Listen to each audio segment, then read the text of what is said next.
Bonjour Elsa, bonjour à tous. La revue Franc-Tireur est en kiosque depuis hier et comme nous en avons pris l'habitude, je vais vous lire en ce jeudi la chronique que j'y signe et qui, je l'espère, vous donnera envie d'en lire plus.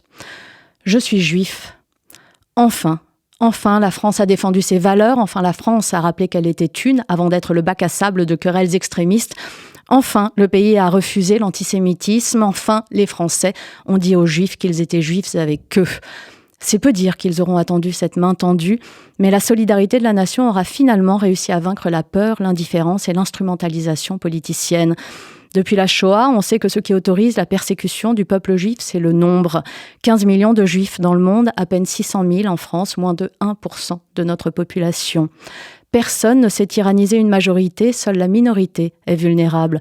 Alors que les Juifs sont de nouveaux intranquilles, nous étions 105 000 Parisiens dans les rues, plus de 180 000 dans la France entière. Nos pas déterminés ont dit aux antisémites que notre pays ne mangerait pas de ce pain-là, que la lutte contre l'antisémitisme n'accepterait plus aucun « mais ». La France est sortie de sa torpeur, chacun bravant sa crainte d'être solidaire et son ennui de déplaire.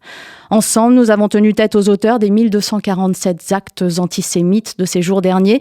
Marcher en nombre, c'était aussi marginaliser une extrême droite réduite à n'être qu'un millième d'une revendication humaniste, ses représentants devenus présences insignifiantes.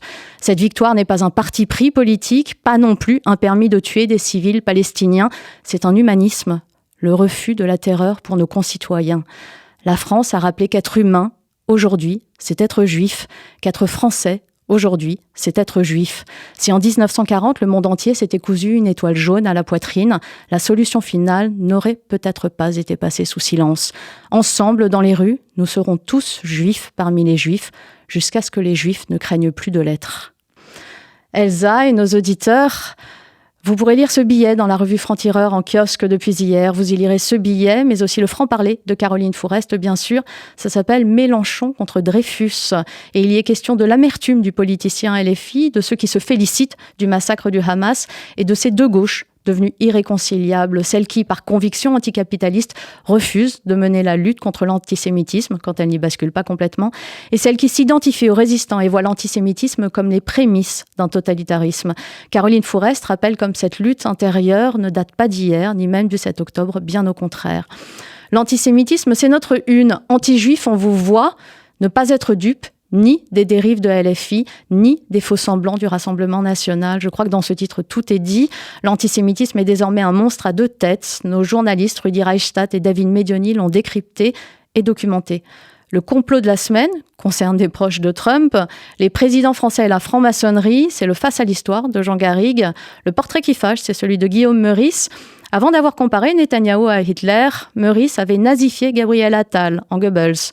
En attendant qu'il fasse le tour de tous les non-juifs et de tout le Troisième Reich, nous lui avons tiré le portrait. Beaucoup de choses encore dans ce numéro et bien sûr l'éditorial de Raphaël Enthoven, sale comme une image. Faut-il ou non montrer, diffuser, répandre les vidéos atroces et les photos de corps éventrés? Faut-il exhiber le sang?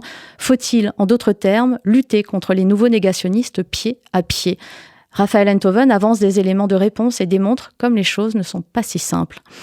La raison est un combat, c'est le nôtre à Franc-Tireur, comme ici, à RCJ, combattre toutes les formes d'extrémisme aussi. Lisez-nous, rejoignez ce combat et la lutte pour que la nuance survive dans un monde qui n'a de cesse de se radicaliser. Bonne journée à tous.